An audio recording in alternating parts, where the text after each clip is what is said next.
ఓం సహనావవతు సహనౌ భునక్తు సహ వీర్యం కరవావహై తేజస్వినావధీతమస్తు మా విద్విషావహై. ఓం శాంతి శాంతి శాంతి. ఓం గురుర్బ్రహ్మా గురుర్విష్ణుః గురుర్దేవో మహేశ్వరః గురురేవ పరం బ్రహ్మ తస్మై శ్రీ గురవే నమః. ఓం ప్రపన్నపారిజాతాయ స్తోత్రవేత్రైకపాణయే జ్ఞానముద్రాయ కృష్ణాయ గీతామృతదుహే నమః. ఓం సచ్చిదానందరూపాయ విశ్వోత్పత్యాదిహేతవే తాపత్రయ వినాశాయ శ్రీకృష్ణాయ వయం నమః. హరి ఓం. శ్రీమద్భాగవతం దశమస్కందం 65వ అధ్యాయానికి వచ్చినాం.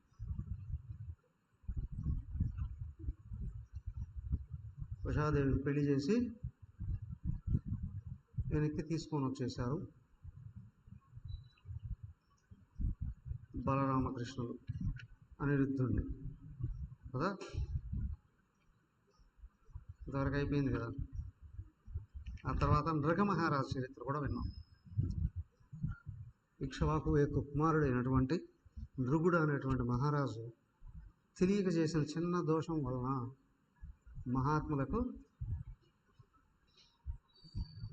కోపం రావడంతో ఏ విధంగా ఆయన భయంకరమైన కష్టాల పాలైపోయాడు.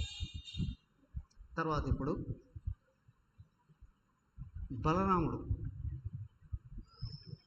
రేపల్లెకి వస్తూ ఉన్నాడు. చాలా రోజులై వాస్తవానికి శ్రీకృష్ణుడు తిరిగి రాలేదు. మళ్ళీ ఆయన అక్కడి నుంచి వెళ్ళిపోయాడు. మళ్ళీ రాలేదు ఆయనకి. రేపల్లె కానీ బృందావనం కానీ ఇటువైపు రానేలేదు శ్రీకృష్ణుడు. ఒకసారి ఉద్ధవుడిని పంపించాడు, ఒకసారి అక్రూరుడిని పంపించాడు. కానీ ఇప్పుడు బలరాముడు వస్తూ ఉన్నాడు. చూడండి. శ్రీ శుకవువాచ బలభద్ర కురు శ్రేష్ఠ భగవాన్ రథమాస్థితః సుహృద్భిర్క్షరకంఠ ప్రయౌ నందగోకులం పరివ్యక్తశ్చిరోత్కంఠైర్గోపైర్గోపీభిరేవ చ రామోభివాద్య పితరా వాసీర్భిరభినందితః క్షీరం నః పాహి దాశర్హ సానుజో జగదీశ్వర.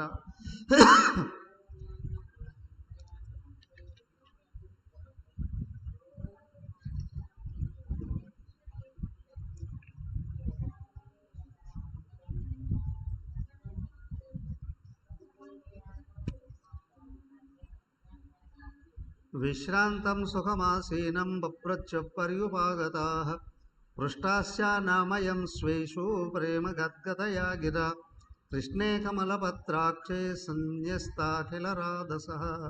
ఓకే, ఏమైంది? శుకుడు చెప్తూ ఉన్నాడు. శుక భగవానుడు ఎవరికి? పరీక్షణ్ మహారాజుకు చెప్తూ ఉన్నాడు. ఏమని? బలభద్ర కురుశ్రేష్ఠ భగవాన్ రథమాస్థిత. కురుశ్రేష్ఠ కురువంశంలో శ్రేష్ఠుడైనటువంటి పరీక్షణ్ మహారాజా, బలభద్రుడు ఒకనొక సమయంలో సొంత వాళ్ళని చూడాలి అనే భావంతో రథం ఎక్కి ద్వారక నుండి గోకులానికి వెళ్తున్నాం. దగ్గర దూరమా? మధురైతే దగ్గర, కానీ 10 కిలోమీటర్లే. ఇది ద్వారకా నగరం నుండి గోకులానికి ఎంత దూరం అయ్యా? దాదాపు 1000 కిలోమీటర్లు ఉంది. 1000 కిలోమీటర్లు ఉంది. ఇక్కడి నుంచి ఢిల్లీ అంత ఉంది, తక్కువ లేదు. అంత దూరం ఆయన రథాన్ని ఎక్కి ఆత్మీయులను చూడడానికి నేరుగా గోకులానికి రేపల్లకి వచ్చారు. అక్కడ ఉన్నారుగా అమ్మ నాన్న, వీళ్ళంతా అక్కడ ఉన్నారు. ఆ కంసుడు చచ్చిపోయిన తర్వాత వాళ్ళు అక్కడెక్కడ తిరగడం మానేసి నేరుగా సొంత ఊరికి వచ్చేసారు. సొంత ఇళ్ళు ఉన్నాయి కదా, పెద్ద పెద్ద మహాభవనాలు ఉన్నాయి అక్కడ. చూసారా లేదా? బృందావనం క్యాంప్కి వచ్చారా? రాదా?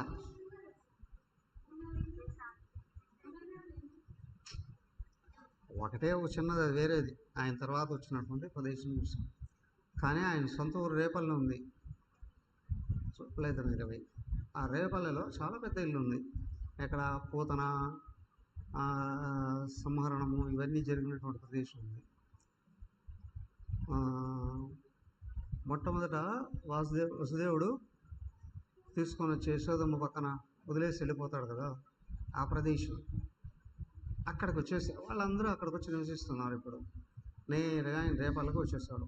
వస్తూనే ఎవరు కనిపించారు? సొంత ఇంటికి వచ్చేసాడు కదా. వాళ్ళ అమ్మ నాన్న, అప్పుడు పెంచిన తల్లిదండ్రులు ఉన్నారు కదా, యశోదానందులు, వాళ్ళు కనిపించారు. పరిగెత్తుకుంటూ వచ్చి కౌగులించుకున్నారు. వాళ్ళ అమ్మ నాన్నకు నమస్కారం చేశాడు. వాళ్ళు అత్యంత ప్రేమతో ఆయన్ని తీసుకుని ఒళ్ళో కూర్చోబెట్టుకున్నారు. ప్రేమగా మాట్లాడారు.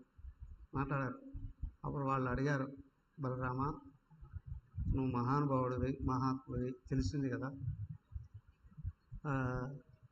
నువ్వు శ్రీకృష్ణుడితో కలిసి మా దగ్గరికి వస్తావనుకున్నాం, నీ వల్ల మేము రక్షించబడుతూ ఉన్నాం అనా, నీ వల్ల మేము సుఖంగా బతకగలుగుతూ ఉన్నాం అవురా అని ఆయనతో మాట్లాడుతూ పెంచిన పిల్లలు తల్లిదండ్రులు కదా, అత్యంత ప్రేమతో అక్కడ తీసుకొని ఒళ్ళో కూర్చోబెట్టుకొని మాట్లాడుతూ ఉన్నాను.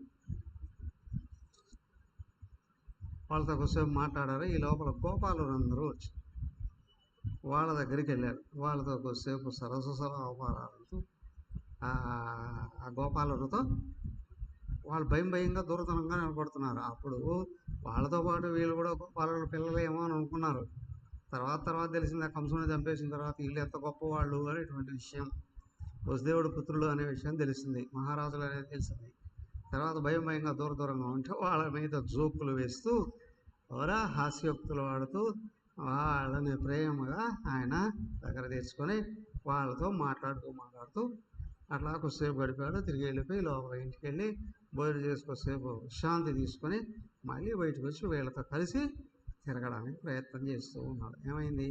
7 కచ్చిన్నో బాంధవ రామ సర్వే కుశలమాసతే కచ్చిస్మరదనో రామ యూయం దారసుతాన్వితా దిష్ట్యా కంసోహద పాపో దిష్ట్యా ముక్త సుహృజ్జనా నిహత్య నిర్జిత రిపువన్ దిష్ట్యా దుర్గం సమాశ్రిత గోప్యోహ సంత్యపప్రచ్చు రామ సందర్శనాదృత కచ్చిదాస్తే సుఖం కృష్ణ పురస్త్రీజన వల్లభ కచ్చిస్మరతి వా బంధున్ పితరం మాతరం చ సహ అప్యసో మాతరం ద్రష్టుం సహృదప్యాగమిష్యతి అభివాస్మరంతే స్మాకం అనుసేవా మహాభుజః మాతరం పితరం భ్రాతॄన్ పతీన్ పుత్రాన్ శ్వశ్రూరపి యదర్తే జహిమాదాశార్హ దుస్త్యజాన్ స్వజనాన్ ప్రభో తానః సద్యః పరిత్యజ్య గతం సంచన్న సౌహృదః కథం ను తాదృశం స్త్రీభిః నశ్యద్ధీయేత భాషితం కథన్న గృహ్ణాత్యనవస్థితాత్మనో వచ కృతజ్ఞస్య బుధా పురస్త్రియః. ఆ విధంగా జరుగుతూ ఉంది. ఆయన వాళ్ళందరితో హాయిగా మాట్లాడుతూ వాళ్ళందరూ కలిసి మొత్తం అక్కడంతా తిరుగుతూ ఉన్నారు. వాళ్ళు ఇక కొంచెం స్వేచ్ఛ కలిగింది గోపాలుడికి. తర్వాత ఆ గోపాలుడి భార్య గోపికలు అందరూ కూడా వచ్చారు. వాళ్ళందరూ వచ్చి ఈయన దగ్గర కూర్చొని ప్రేమగా మాట్లాడుతూ ఏమయ్యా, మమ్మల్ని పూర్తిగా మర్చిపోయారు అని అనుకున్నాము, మేము గుర్తున్నామా కదా, కదా. అప్పుడు చిన్నప్పుడు ఎన్ని రకాల కష్టాలు పడ్డాము, అవన్నీ మీ వలననే తొలగిపోయాయి. ఎంతోమంది రాక్షసులను చంపడానికి వస్తే మీరే వాళ్ళందరినీ రక్షించారు, బాగానే ఉంది. అవునా. తర్వాత ఈ గోపికలు ఉన్నారు కదా, వాళ్ళందరూ కొంచెం నిందారోపణలు చేయడం మొదలు పెడుతున్నారు. ఏమని? వాళ్ళకందరికీ ఈయన పరమ ప్రభువు శ్రీకృష్ణుడు. అవునా. అత్యంత భక్తితో సాకార ఉపాసన చేశారు. ఆయన సడన్గా మాయమైపోయాడు. అవరా వాళ్ళను వాళ్ళే నిందించుకుంటున్నట్టు, మేము అమాయకులము, పల్లెటూరు వాళ్ళము, మాకే తెలివితేటలు లేవు, అందుకని చెప్పి మేము అప్పుడు శ్రీకృష్ణుడు వెంటబడ్డాము. చిన్నవాడే కదా, శ్రీకృష్ణుడు వెంటబడ్డాము. అవునా. ఇప్పుడు ఆ శ్రీకృష్ణుడు ఏం చేశాడు? మమ్మల్ని అందరినీ మోసం చేసి వెళ్ళిపోయాడు. అవునా. మా ముఖం కూడా చూడకుండా మోసం చేసి వెళ్ళిపోయాడు కదా. అక్కడ పట్టణంలో నగరంలో తిరుగుతూ ఉన్నాడు కదా. అక్కడ ఉన్నటువంటి వాళ్ళందరూ, ఆడవాళ్ళు మగవాళ్ళు అందరూ కూడా బాగా తెలివైన వాళ్ళు. వాళ్ళెవరు ఆయన చేత మోసపోర్లే. అవునా. ఆయన అన్ని రకాల తెలివితేటలు కలిగిన వాడు, అన్ని రకాల అందశబ్దాలు కలిగిన వాడు.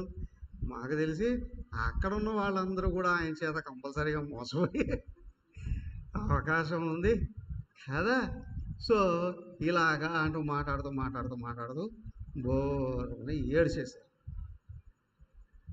అవునా.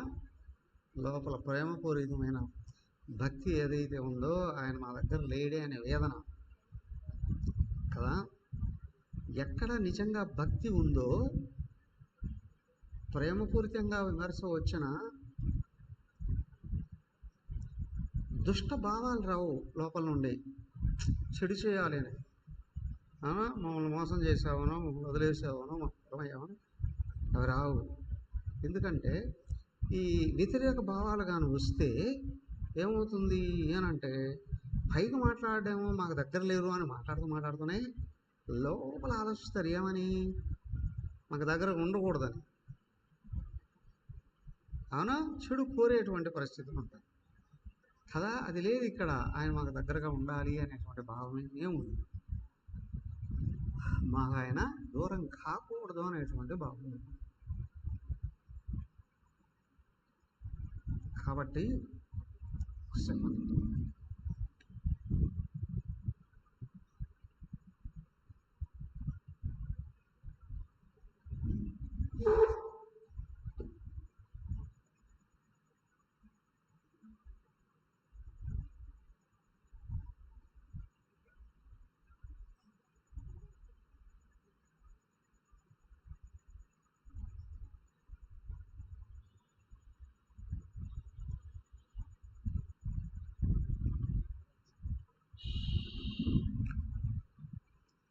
లోపల బాధ అంతా ఏంటి అంటే, భగవంతుడైనటువంటి వాడు మాకు దూరం అయిపోయాడే. అవునా. ఇంకెప్పుడు దర్శించేది? యోగులైనటువంటి వాళ్ళే అనేక జన్మలు ఆరాధిస్తేనే ఆయన కనిపిస్తాడు అని అంటారు. వీళ్ళు సంవత్సరాల పాటు ఆయన సన్నిధ్యంలో వ్యవహరించారు కదా. చివరి తెలిసింది ఆయన భగవంతుడు అని, తెలుసుకొని దూరం అయిపోయాడు, భరించలేకుండా. నిజానికి మనం ఒక మహాత్ముని చేరి గురువుగా భావించి ఎప్పుడైతే ఆశ్రయించామో, నిజంగా సాధనకు ఉపయోగించుకున్నామో, ఆ తర్వాత ఎలాంటి పరిస్థితులలోనూ వ్యతిరేక భావన రాకూడదు. ఎక్కడ వ్యతిరేకత వస్తుంది అని అంటే మనం పతనం అయిపోయాము అని. జీవితం అంతా కూడా ఆలోచన స్థితి మీదనే ఆధారపడి ఉంటుంది. బాహ్యంగా ఉన్న స్థూల దేహమా ఎప్పుడు మారదు, ఇది మార్పు చెందదు. దాని ప్రకారం అది వెళ్ళిపోతూ ఉంటుంది, ప్రారంభం ప్రకారం వెళ్ళిపోతుంది. లోపల ఆత్మ శాశ్వతమైంది, స్థిరమైంది, మార్పులే అసలే లేనటువంటి. లోపల మనస్సు ఉందే, మనసు అల్పగుణాలలోకి వస్తూ ఉందా, గొప్పతనాన్ని దూరం చేసుకుంటుంది. పైగా గొప్పతనాన్ని ముసిగేసి దెబ్బతీయాలి అని, అప్పుడు ఇంకా పతనమైపోతుంది. అదే భగవంతుడిని ఆశ్రయించి లోపల ఉన్నత లక్షణాలు గుణాలుగా తిరుగుతూ ఉన్నాయా? కనిపించే బ్రహ్మాండం అంతా భగవంతుడే అని తెలుస్తుంది. ఆ భగవంతుడే నా గురువుగా నాకు వ్యక్తమయ్యాడు అనే విషయం లోపల అంతరాలలో నుండి మొత్తం 3 శరీరాలు నిండిపోతుంది. 3 శరీరాలు నిండిపోతాయి. ఎక్కడ ఇది కలుగుతూ ఉందో అప్పుడు గురువుని చూస్తూనే భగవంతుడు గుర్తొస్తాడు. లోపల బాధలు, కష్టాలు, అల్పగుణాలు అన్నీ ఎగిరిపోతాయి. ఆ గురువుని ఆయన దేహంతో ఉన్నా లేకపోయినా కూడా గుర్తు చేసుకునే కొద్దీ కష్టాలన్నీ పటాపంచలేకపోతాయి. భుక్తి ముక్తి ప్రదాతాచ తస్మై శ్రీ గురవే నమః అన్నారు. గురువుని తలుసుకుంటూనే భుక్తి కలుగుతుంది, దానికి ఏ లోటు ఉండదు. అలాగే ముక్తి కలుగుతుంది. ఎప్పుడో కదా, నో నో నో నో, ఎప్పటికప్పుడు లోపల అంతర్గతంగా కలుగుతూ ఉన్న ఒత్తిడులు, బాధలు, దుఃఖాలు ఇవన్నీ ఉన్నాయే, గురువుని తలుసుకుంటూనే ఎగ్జాస్ట్ అయిపోతాయి, వదిలిపోతాయి. ఇది సరైనటువంటి ఉపాసన కదా. ఆ భావంలో కొంచెం వీళ్ళకి ఏమైనా కోపం కలిగి అదే ఏదో ఇది మాట్లాడినా వెంటనే ఆ తత్వంలో నిమగ్నం అయిపోతుంది మనసు. అది గోపులకి అది కలుగుతూ ఉంది. కలుగుతూ వాళ్ళు మళ్ళీ కొనుతూ మమ్మల్ని ఎప్పుడైనా చూస్తాడా, ఆయన మాకు కనిపిస్తాడా, మాకు దర్శనం ఇస్తాడా, ఆయన ఆవేదనగా అడుగుతున్నారు. ఆవేదనగా ఆయన పైగా వాళ్ళు ఒక్కొక్క గోపికి వచ్చి భక్తి వేదనతో ఒక్కొక్కరు ఒక మాట ఆయనతో మాట్లాడుతున్నాము. ఒక మాట కఠినంగా వస్తుంది, వెంటనే అవునా దాన్ని సరి చేసుకుంటూ లోపల భక్తిపూరితంగా ఒక్కొక్క మాట కలుగుతుంది. అలాగా జరిగింది. వాళ్ళందరిలో కూడా కలిసి తిరుగుతూ వాళ్ళ గోపికలే. ఆయనతో ఎంత మాట్లాడినా బలరాముడితో దూరంగానే ఉంటారు, తగలను ఆయన దూరంగానే ఉంటారు. వీళ్ళ గురంతా వాళ్ళకు ఇష్టదైవము, గురువు, సర్వస్వమైన శ్రీకృష్ణుడి మీదనే కదా. వాళ్ళందరూ కొద్దిసేపు అట్లా మాట్లాడుతూ మళ్ళీ వాళ్ళు ఒక్కొక్కరు పట్టుకుంటూ ఏడ్చుకుంటూ ఈయనకి అన్ని నివేదించుకున్నాం. అయిపోయింది. అయిన తర్వాత ఏమైందయ్యా, ఈయనతో గడిపి మొత్తం ఆ ప్రదేశాలన్నీ తిరిగారు చాలా రోజులు. వాళ్ళు ఒకడొకటి ఒక ప్రదేశానికి వెళ్ళి ఒక్కొక్కటి గుర్తు చేసుకున్నారు. ఏమిటి అంటే ఎక్కడెక్కడ ఏ భయంకరమైన రాజులు, ఇది రాక్షసులు వీళ్ళకి ఎదురయ్యారు, వాళ్ళందరినీ కృష్ణుడు ఏ విధంగా సంహరించాడు, కొంతమందిని బలరాముడు సంహరించాడు, వీళ్ళ ఆ కష్టాల నుండి బయటపడిపోయారు. ఇవన్నీ తలుసుకుంటూ 2 నెలలు గడిచిపోయిందంట. చైత్రం, వైశాఖం 2 మాసాలు వెళ్ళిపోయింది. చైత్రం, వైశాఖం, ఏప్రిల్, మే 2 నెలలు పూర్తయిపోయిందంట. పూర్తయిపోయింది. ఆయన తర్వాత ఏమైంది, నెమ్మదిగా వీళ్ళతో కలిసి తిరుగుతూ ఉంటే ఒకసారి వీళ్ళకు అంటారు కదా, అందరూ కలిసారంటే ఏం చేస్తారు, విందు చేసుకుంటారు కదా. ఆ విందులో సేవించడం కొరకు రకరకాలైనటువంటి పదార్థాలని, ద్రవ్యాలని ఆయన వరుణదేవుడు అవునా ఆయన స్వర్గలోకం నుండి పంపించారు వీళ్ళకందరికీ. అవన్నీ సేవించారు. వీళ్ళు హాయిగా అవి తింటూ తాగుతూ మొత్తం కొద్ది రోజులు 2 నెలలు అక్కడ గడిపేసిన తర్వాత ఆయన తిరిగి ఇంటికి వెళ్ళిపోయారు కదా. ఏమైంది అప్పుడు 22 చూడండి. స్రగ్వేక కుండలో మత్తో వైజయంత్యాచమాలయ స్వేద ప్రాళేయ భూషితం స ఆజుఖావయము నిజం వాక్యమనాదృత్య మత్త ఇత్యపగత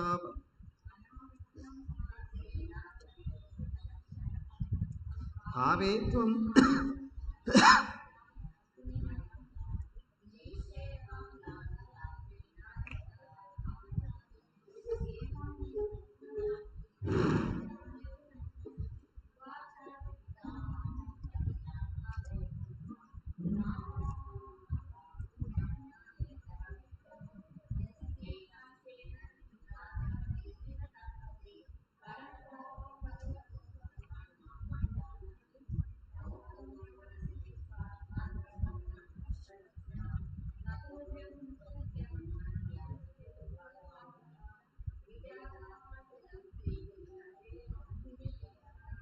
కామం విహృత్య సలిలాదుత్తేర్ణాయాసితాంబరే భూషణాని మహార్హాణి దదౌ కాంతిం శుభం సృజం వసిత్వా వాసలీనీతే తేజేశ్వలంకృతో లిప్తో మహేంద్ర యువవారణ. తర్వాత ఆయన ఏం చేశాడో చక్కగా అక్కడికి అవన్నీ బాగా హాయిగా ఎంజాయ్ చేశారు, తాగారు, ఒక విందులాగా చేసుకున్నారు. అయిపోయిన తర్వాత యమునా నదికి దగ్గరికి వెళ్ళాడు. యమునలో స్నానం చేయాలి అని అనుకున్నాడు. స్నానం చేయడానికి ప్రయత్నం చేస్తూ ఈయన మత్తులో ఉన్నాడు, కొంచెం తిని. ఎవరు? బలరాముడు మత్తులో ఉండి, యమునా నది కొంచెం దూరంగా ఉంది, అక్కడ దాకా వెళ్ళలేకపోతున్నాడు. యముననే పిలిచాడు, ఇట్లా రా. ఎవరి? యమునా నదిని. యమునా నది రాలా. ఆయన కోపం వచ్చింది. ఆయన ఆయుధం ఎప్పుడు వెంటుంటుంది. ఇప్పుడు ప్రతి ఒక్కరి చేతిలో ఫోన్ ఉంటుంది కదా, ఎక్కడికి వెళ్ళినా ఆయన ఆయుధం, హలాయుధం ఎప్పుడు చేతిలో ఉంటుంది. కోపంతో వెళ్ళి ఆ నదిని చంద్రవందరగా వేసి దాన్ని వేసి బట్టి నాగలి కదా, ఆయన బట్టి వేసి లాగినట్టు లాగేసి ముక్కలు చేస్తాను నిన్ను అని ఒక 60 దెబ్బలు వేశాడు. చంద్రవందర అయిపోయాడు. వేసినప్పటికీ యమునాదేవి పైకి వచ్చేసింది. పైకి వచ్చి ఆయన కాళ్ళ మీద పడిందట, వేడుకుందట, మన్నించమని చెప్పి వేడుకుందట. వేడుకొని ఆమె అక్కడి నుంచి ఆయన వైపుకు ప్రవహిస్తూ అంటే ఆయన అప్పుడు ఆ నదిలోకి దిగి స్నానం చేశాడు. నదిని కూడా ఇప్పటికీ అట ఆ ప్రదేశంలో మొదట ఏ విధంగా ప్రవహించిందో కాకుండా ఇక్కడికి దగ్గరకు వచ్చి ఇట్లా వెళ్ళిపోతుంది అట. రేపల్లె బృందావనం అంతా ఒకటే కాబట్టి అలాగా ఏమైందయ్యా, స్నానం చేశాడు. స్నానం చేస్తూనే సకల ఆభరణాలు కూడా యమునాదేవి తీసుకొచ్చి పెట్టాడు. కొత్త బట్టలు, ఆభరణాలు వరుణదేవుడు పంపించాడు, దేవతలను పంపించారు, అవన్నీ ధరించాడు. లక్ష్మీదేవి తీసుకొచ్చి ఇచ్చింది. లక్ష్మీదేవి పంపించింది బలరాముడికి ఆభరణాలను, మంచి నీలి వస్త్రాలు, రత్నాభరణాలు పంపిస్తే అవన్నీ ధరించాడట. ఆయన ధరించి చక్కగా చూస్తూ వాళ్ళతో కలిసి ఆ రాత్రంతా ఆ ప్రదేశంలో యమునా నది ఒడ్డున గడిపారట. మొత్తం ఆ వ్రజకుల వాసులందరూ హాయిగా అక్కడ గడిపారు. ఆ విధంగా ఆయన అయిపోయి 2 నెలల పాటు అక్కడ ఉండి అక్కడి నుంచి ద్వారకు వెళ్ళిపోయాడు. ద్వారకు తిరిగి వెళ్ళిపోయిన తర్వాత ఏమైంది, ఆ ద్వారకలో ఉన్న సందర్భంలో ఒకనొక సమయంలో ఒక వింత జరిగిందంట. ఏమిటయ్యా అంటే, కాశీకి పక్కన కరుష దేశం అని ఒక ప్రదేశం, దాదాపు బీహార్ ఏరియా ఇదేనట. ఆ కాశీ రాజుకి స్నేహితుడు పౌండ్రక వాసుదేవుడు అని. పౌండ్రక వాసుదేవుడు అతని పేరు. అతని స్నేహితులందరూ కొంచెం అల్పబుద్ధి కలిగిన వాళ్ళు, గర్వం కలిగిన వాళ్ళు, అజ్ఞానం,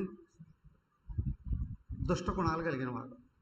వాళ్ళందరూ వచ్చి పౌండ్రక వాసుదేవుడిని కలిసి ఈయన్ను పొగిడారట. పొగిడి ఏమన్నారు, అయ్యా పౌండ్రక, శ్లోకాలు చదవని చూద్దాం. శ్రీ శుకవువాచ 66. నందవ్రజం గతే రామే కరుషాధిపతిర్నృప వాసుదేవోహమిత్యజ్ఞో దూతం కృష్ణాయ ప్రాహిణోత్ త్వం వాసుదేవో భగవాన్ ఇది ప్రస్తోభితో బాలైర్మేనేరాత్మానమచ్యుతం.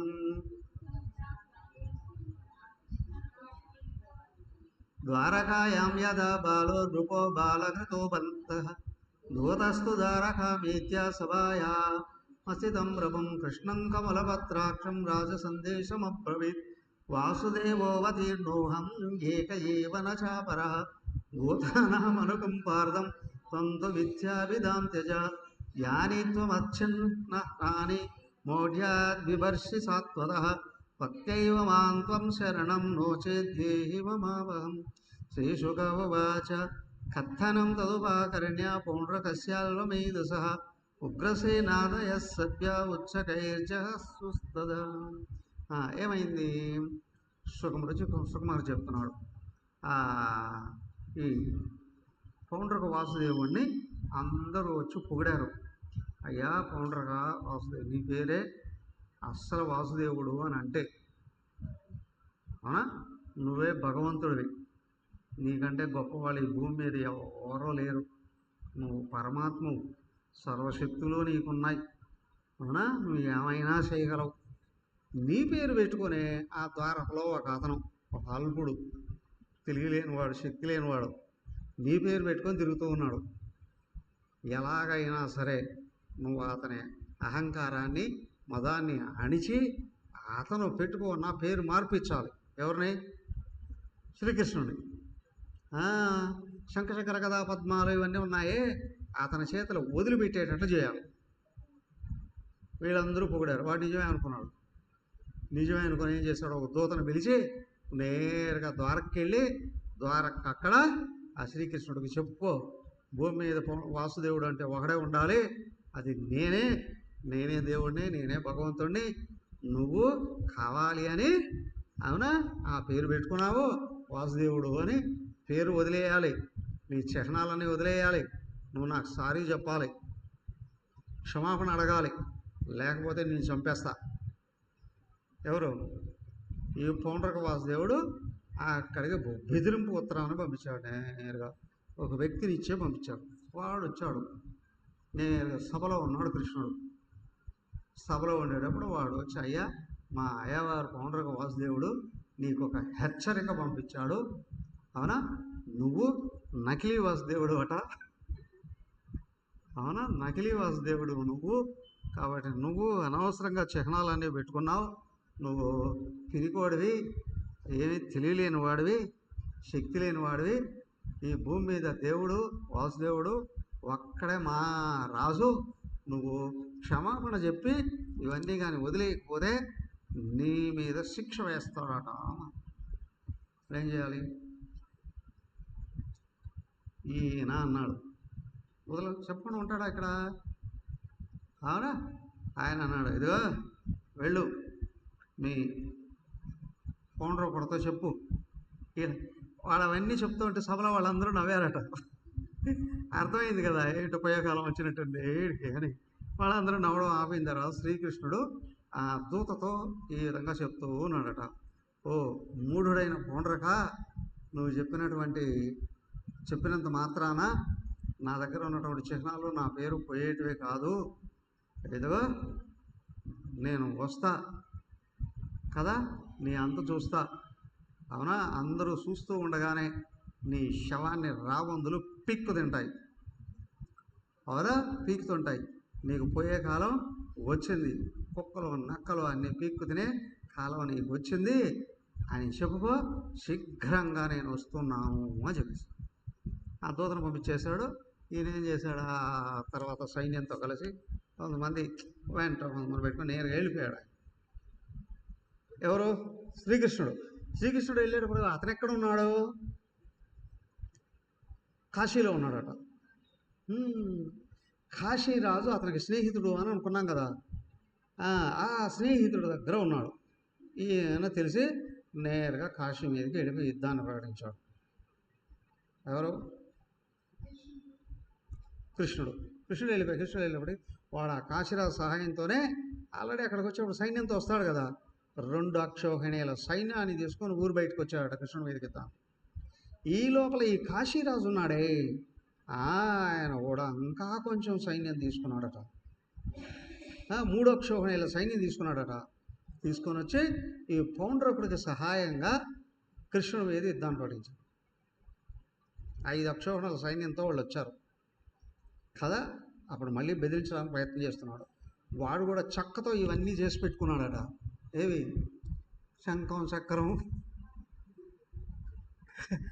గద, నెమలిక, ఇవన్నీ తయారు చేసుకొని వాడు అవన్నీ పెట్టుకొని బయటకు వచ్చాడట. బయటకు వస్తే ఒక మణి కూడా తయారు చేసుకున్నాడట, కౌస్తుభ మణి అని. మణి కూడా తయారు చేసుకొని అది వక్షస్థలం మీద శ్రీకృష్ణుడికి సహజంగా ఉంటుంది, వీడు తయారు చేయించుకొని అంటించుకున్నాడట, ఒంటికి అంటించుకున్నాడట. చాడు అన్నీ పట్టుకొని బయటకు వచ్చాడు వాడు. దాన్ని శ్రీకృష్ణుడు చూశాడు. వాడిని చూసేటప్పటికి ఏమైంది, ఎవడు నకిలీ? వాడు అంటాడు కృష్ణుడే నకిలీ అని. నకిలీ వాసుదేవుడు నువ్వు. భయంతో నువ్వు కానీ వదిలిపోయకపోతే నేను చంపేస్తున్నాను వాడు అంటాడు. ఈ కృష్ణుడికి నవ్వు వచ్చిందట. నవ్వి అవునా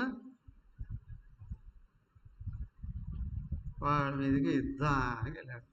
ఆయన చెప్పాడు, ఒరే వాసుదేవుడు అని నేను పేరు పెట్టుకోలేదు, మా నాన్నగారు వసుదేవుడు కాబట్టి వసుదేవుని కొడుకుని వాసుదేవుడు అన్నారు.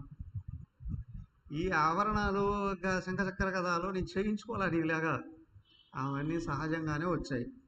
కానీ నీకు పోయే కాలం వచ్చి ఈ విధంగా నా మీదకి దాన్ని ప్రకటించినట్టున్నావు. ఇదిగో అని చెప్పి యుద్ధం ప్రకటించి 5 అక్షోహిణీల సైన్యాన్ని మొత్తం చంపేసి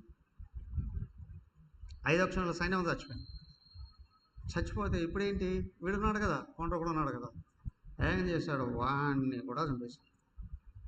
వాడు మిగిలిస్తారా, ఈ పౌండ్రక వాసుదేవుడిని కూడా చంపేశాడు.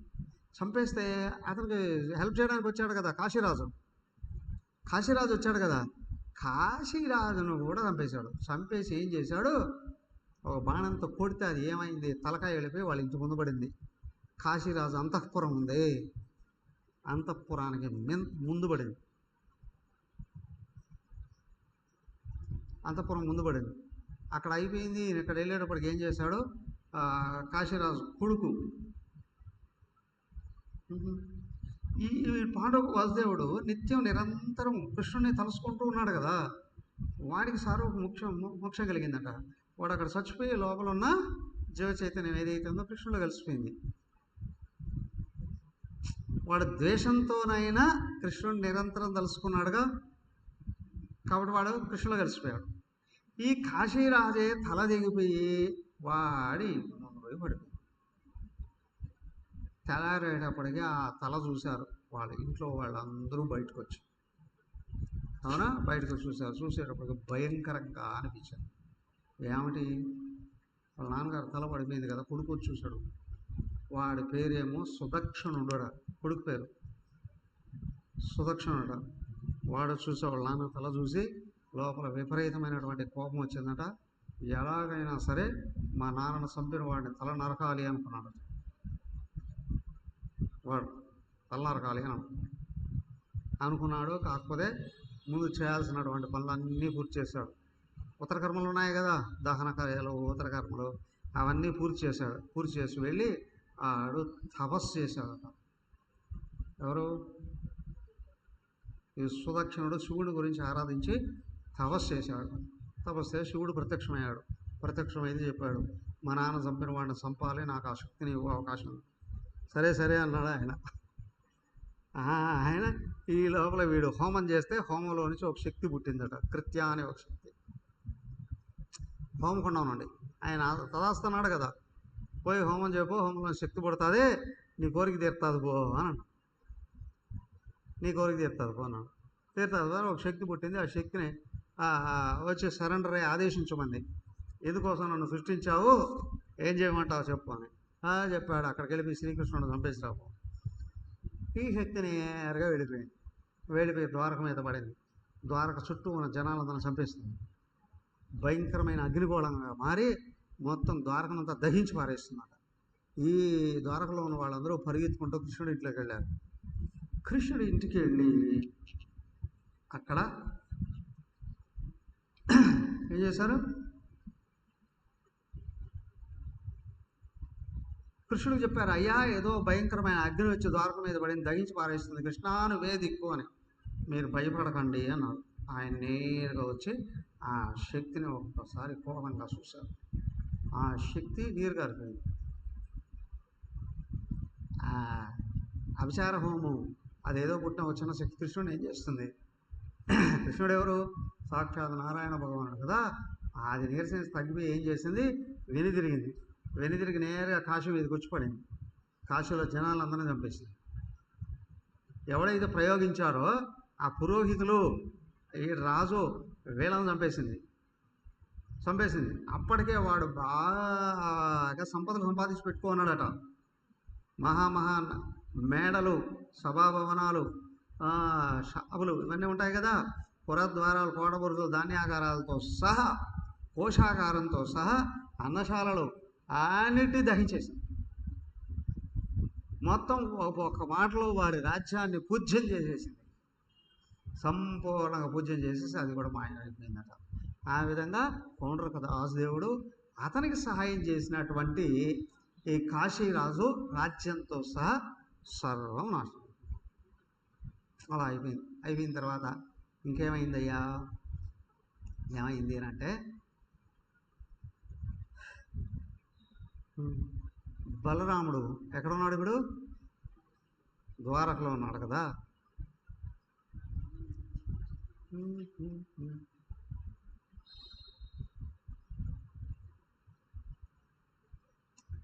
ద్వారకలో ఉన్నాడు. ఆ సమయంలో కృష్ణుడు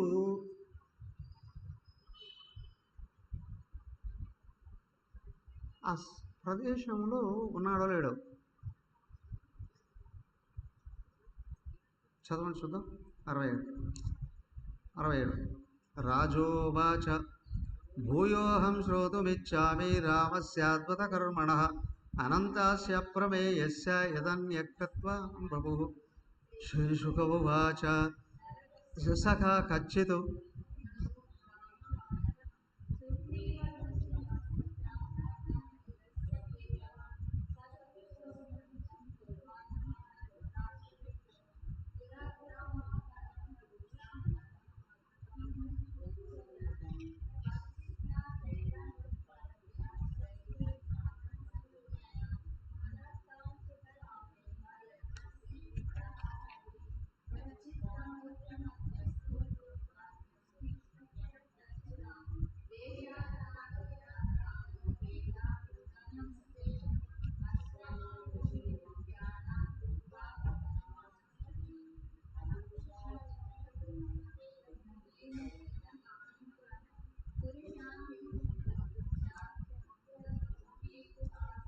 నిక్షిప్య చాప్యదాచ్ఛాలై వేషస్కారీవ కీటకం ఏవం దేశాన్ విప్రకుర్వన్ దోషయంస కుల స్త్రియ శ్రుత్వాసు లలితం గీతం గిరిం రైవతకం యయౌ. అయితే కృష్ణుడు ఇటు కాశీ మీదికి ఇటువైపు వచ్చున్నాడు కదా పౌండ్రకవాసుదేవుడు. ఈ సమయాన్ని తెలిసి ఏం చేశాడు? ఒకనొక వానరుడు, వాడు సుగ్రీవుడికి స్నేహితుడు. ఎప్పుడు? అప్పుడు. ఇప్పటికి ఎంత టైం అయిపోయింది? ఆ త్రేతాయుగ ఆరంభంలో. ఇప్పుడు చాలా సమయం అయిపోయింది కదా. ఆ తర్వాత సుగ్రీవుడు అంతా వెళ్ళిపోయిన ఉంటారు, అంతా అయిపోయింది. తర్వాత కాలంలో వీడు నరకాసురుడికి స్నేహితుడయ్యాడు. ఎవరు? ద్వివిధుడు అనేవాడు ఒకడు. ద్వివిధుడు ఒక వానరుడు, 10,000 ఏనుగుల బలం కలిగిన వాడట. నరకాసురుడితో స్నేహం చేశాడు. అంటే ఇప్పుడు వీడి బుద్ధి ఏమై ఉంటుంది? వ్యక్తి ఎంతటి వాడైనా సరే, అవునా, అల్పులతో సహవాసం చేస్తే ఖచ్చితంగా బుద్ధులన్నీ అవన్నీ వచ్చేస్తాయి కదా. సుగ్రీవుడికి స్నేహితుడైనా వాడు బహుకాలం జీవిస్తూ ఉన్నాడు. తర్వాత కాలంలో నరకాసురుడికి స్నేహితుడు అయ్యాడట. ఆ తర్వాత నరకాసురుడి యొక్క స్నేహితులు అందరూ ఉన్నారు కదా, వాళ్ళల్లో ఈడు ఒకడయ్యాడు. కృష్ణుడు వచ్చి నరకాసురుడిని చంపేశాడు అనే విషయం వాడికి తెలిసి వాడు ఏ విధంగా అయినా కృష్ణుడు చంపాలి అని వచ్చాడు. కానీ ఆ సమయంలో కృష్ణుడు ఇటు పక్కున్నాడు, కాశీ వైపు. పనేరు ద్వారకి వెళ్ళిపోయాడు. ద్వారకి వెళ్ళిపోయి కృష్ణుడు ఉన్నాడు. కృష్ణుడు లేడు అక్కడ, బలరాముడు ఉన్నాడు కదా. బలరాముడు అక్కడ ఉన్న చూసి బలరాముడిని రెచ్చగొడుతూ వీడేం చేశాడు? బలరాముడిని యుద్ధానికి పిలిచాడు. బలరాముడు అట అప్పుడున్న గోపాలతో, అది ద్వారకావాసులతో కొంతమంది కలిసి అక్కడెక్కడ ఒక విందు పార్టీ చేసుకుంటున్నారట. ఒక విందులో ఉన్నారట. అక్కడ దగ్గరికి వెళ్ళారు. దగ్గరికి వెళ్ళిన తర్వాత ఆ విందు చేసుకుంటున్నటువంటి ఆ తినే పదార్థాలు, తాగే పదార్థాలు అవన్నీ ఉన్నాయి కదా, వీడు అక్కడికి వెళ్ళి అవన్నీ తీసి పగలగొట్టడం మొదలుపెట్టాడు. పగలగొడుతున్నాడు. వాడు కోతి కదా, ముందే కోతి వికార చేష్టలన్నీ ఉంటాయిగా, ఆ వికార చేష్టలన్నిటితో బలరాముడు రెచ్చగొడుతున్నాడు. ఆ చుట్టూ ఉన్నటువంటి వాళ్ళందరినీ కూడా వేధిస్తున్నాడు. బలరాముడు ఎలాగైనా వీడిని మట్టు పెడదాం అనుకున్నాడు. కానీ ఈ లోపల ఏమైంది? వాడే పెద్ద పెద్ద పెద్ద పెద్ద చెట్లన్నీ, అదొక పెద్ద ఉద్యానం అన్నమాట, ఫామ్ హౌస్ లాంటిది, అవునా. దాంట్లోకి వెళ్ళి చెట్లన్నీ పీకి బలరాముడి మీద విసురుతున్నాడు. ఈ బలరాముడు అవి పట్టుకుంటూ ఉన్నాడు. వాటిని విరగొట్టి పక్కన వేస్తున్నాడు. పక్కన వేస్తున్నాడు. వాడు దొరకట్లే. ఆ ఉద్యానవనంలో చెట్లు మొత్తం బీక్ పారేస్తాడు. ఒక్కటి మిగలనివ్వకుండా అందరినీ తీసి పారేశాడు. పడగొట్టేసి ఇవన్నీ ఇరగొట్టాడు. ఇదంతా అయిపోయింది. ఇప్పుడు వీడికి ఏం దొరకలేదు కాబట్టి ఏం చేస్తున్నాడు, ఆ చుట్టూ ఉన్న కొండలు, రాళ్ళు, బండ్లు ఇవన్నీ తీసుకొని వచ్చి బలరాముడి మీద ఇస్తున్నాడు. ఆయన అవి కూడా పగలగొట్టేశాడు కదా. వీడు ఆగట్లే. పెద్ద మద్ది చెట్టు వీకాడట. మద్ది చెట్టు బలరాముడి దగ్గరికి తీసుకొచ్చాడు. ఆయన దాన్ని తీసి విరగవేసి ఏం చేశాడు, వీడిని వాయించాడు. పట్టుకోండి. ఆగలేదు. బలరాముడు పుట్టి తప్పించుకొని పరిగెత్తిపోతున్నాడు. ఎగిరి దూకెళ్తున్నాడు. చివరికి ఏమైందయ్యా, ఆ చెట్టు మది చెట్టు ఉందే, దాని ఆకులన్నీ రాల్చేసి దాన్ని తిప్పి పట్టుకొని బలరాముడి మీదకి ఎత్తాను. బలరాముడు దాన్ని తీసుకొని అంతా విరగొట్టి పక్కన పడేసి వీడి చేతులు రెండు పట్టుకున్నాడు. రెండు చేతులు పట్టుకొని వెనకాల కాలు వేసి ఆగాడితే వాడు ఒంటిలో ఎముకలు ఉన్నాయి, అవన్నీ పళపళని కర్ర విరిస్తే ఏ విధంగా అయితే విరిగిపోతాయో వాడు మొత్తం ఎముకలన్నీ విరిగిపోయి కుప్ప కూలాడు. రక్తం కక్కాడు. ఏమయ్యాడు ఇప్పుడు? అక్కడే పడి చచ్చిపోయాడు. ఎవరు? ద్వివిధుడు అనేటువంటి వానరుడు, రాక్షస స్నేహితుడు. వాడు ఆ విధంగా అక్కడ పడి చచ్చిపోయాడు. మరి వాడు చాలా కాలం నుంచి ఉన్నాడు. రాక్షసుల సహవాసం చేసి వాడు చెయ్యని దుర్మార్గాలు లేవట. వాడి చావు కోసం సకల లోకాల వాళ్ళు కూడా ఎదురు చూస్తున్నారు. అందరూ బయటకు వచ్చారట. ఎవరు? దేవతలు, సిద్ధులు, మునీంద్రులు వాళ్ళందరూ వచ్చి బలరాముడికి జయము, బలరాముడికి నమో నమః అని ఆయన పొగడతలతో నింపేస్తూ పై నుండి చక్కటి పువ్వులు, పెర్ఫ్యూమ్స్ అన్నీ సుగంధ ద్రవ్యాలతో సహా ఆయన మీద వర్షం కురిపించారు. ఆ విధంగా అది చేసి వాళ్ళందరి ప్రశంసలు పొంది బలరాముడు కూడా ఎక్కడికి వెళ్ళాడు? తిరిగి ద్వారకా నగరానికి వెళ్ళిపోయాడు కదా. అలాగా వెళ్ళిపోయారండి. వాళ్ళ కలిసి అక్కడ హాయిగా జీవిస్తూ ఉన్న సందర్భంలో ఇంకో విషయం జరిగింది. ఏమండి, ఇక్కడ జాంబవతికి కొడుకున్నాడా? సాంబుడు ఉన్నాడా? ఆయన ఇక్కడ దుర్యోధనుడి యొక్క కూతుర్ని ప్రేమించాడు. దుర్యోధనుడి కూతురు ఆమె లక్ష్మణ అనే ఆమెని ప్రేమించాడట. ప్రేమించి వాళ్ళిద్దరూ ఒకరినొకరు ప్రేమించుకొని వాళ్ళ సూచనలతో ఈయన ఏం చేశాడు, నేరుగా వెళ్ళిపోయాడు. అక్కడికి హస్తినాపురానికి వెళ్ళిపోయాడు. హస్తినాపురానికి వెళ్ళి ఆ అమ్మాయిని తీసుకొని రథంలో పెట్టుకొని ఎత్తుకొని వచ్చేస్తూ ఉన్న సందర్భంలో పట్టుకున్నారు. ఆయన చాలా భయంకరమైన యుద్ధం జరుగుతుంది. ఆ విషయం తెలిసి బలరామకృష్ణులు వెళ్ళిపోయారు. బలరాముడు ముందు వెళ్ళిపోయాడు.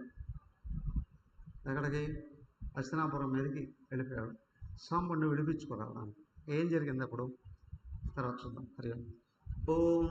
సర్వే భవంతు సుఖినః, సర్వే సంతు నిరామయాః, సర్వే భద్రాణి పశ్యంతు, మా కశ్చిద్ దుఃఖభాగ్ భవేత్. ఓం శాంతి శాంతి శాంతి. హరి ఓం. శ్రీ గురుభ్యో నమః. హరి ఓం.